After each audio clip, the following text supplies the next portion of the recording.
Imagine waking up one morning to the sound of sirens. Not because of a test, not because of some technical glitch, but because the unthinkable has happened. World War III has begun. For decades, it has been the shadow lurking in the background of geopolitics. Politicians warned of it, analysts speculated on it, and films imagined it.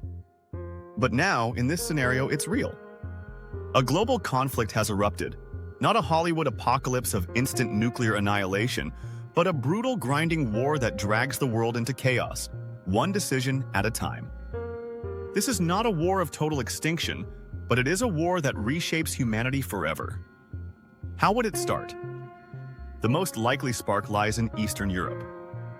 For years, tensions between NATO and Russia have simmered. Russia's invasion of Ukraine hardened those lines, and while the fighting there eventually froze into a stalemate, it left an unstable equilibrium.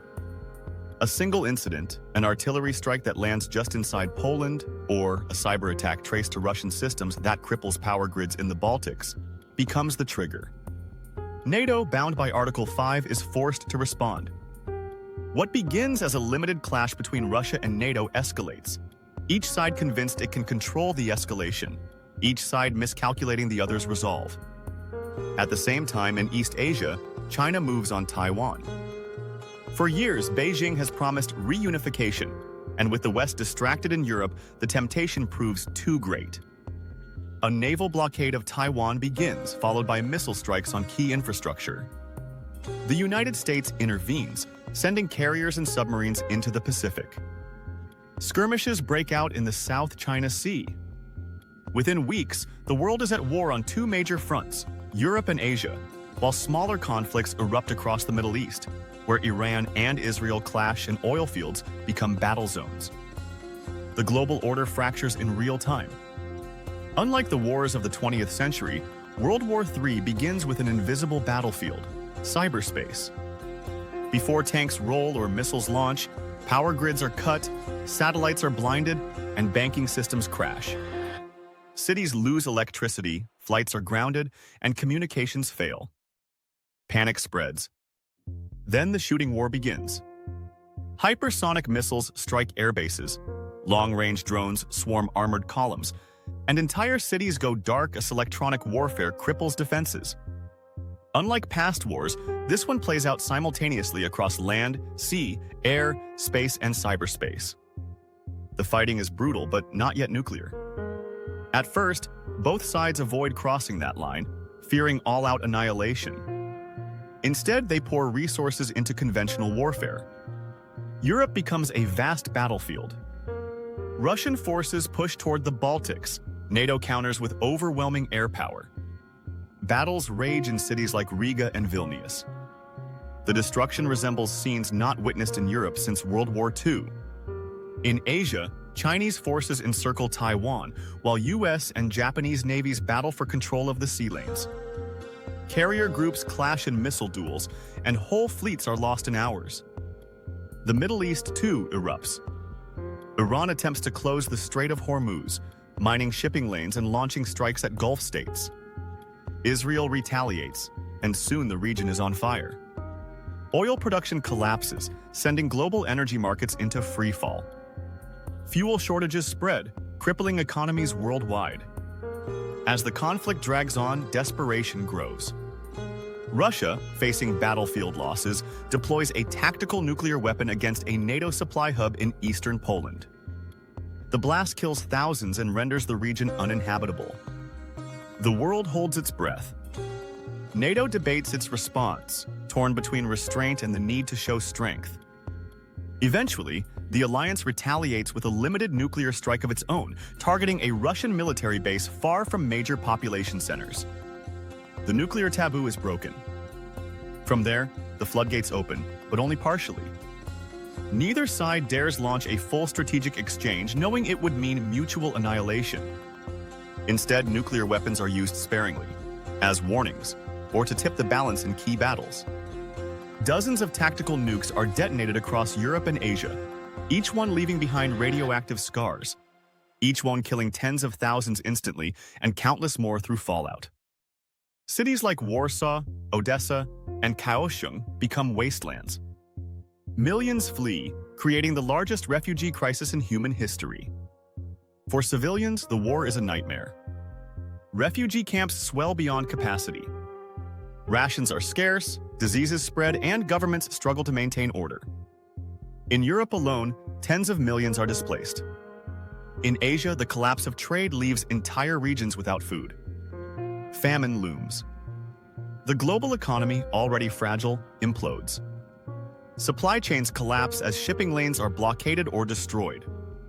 Container ships sit idle, ports are bombed, and air travel ceases for all but military purposes. Nations that once relied on global trade scramble for self-sufficiency. Technology, once seen as a tool of unity, becomes a weapon of division. The internet fractures into national systems, heavily censored and controlled. Cyber warfare during the conflict destroyed trust in open networks, so now governments wall off their citizens. Surveillance expands everywhere. Governments, having seized emergency powers to manage the war, do not return them when the fighting slows. Authoritarianism spreads, not only in dictatorships but in democracies too, as fear and instability make people willing to trade freedom for security. The environmental toll is catastrophic. Burning oil fields blacken the skies. Nuclear fallout contaminates rivers and farmland. The atmosphere cools slightly, not enough to trigger a full nuclear winter, but enough to disrupt weather patterns. Crops fail in South Asia and Africa, leading to famines that kill millions more than the bombs ever did. Oceans are poisoned by oil spills and chemical runoff from bombed factories. Species vanish. Humanity survives, but much of the natural world does not. By the time ceasefires are signed, the world is unrecognizable. No side has won. The United States remains powerful but deeply weakened, its economy shattered and its military stretched.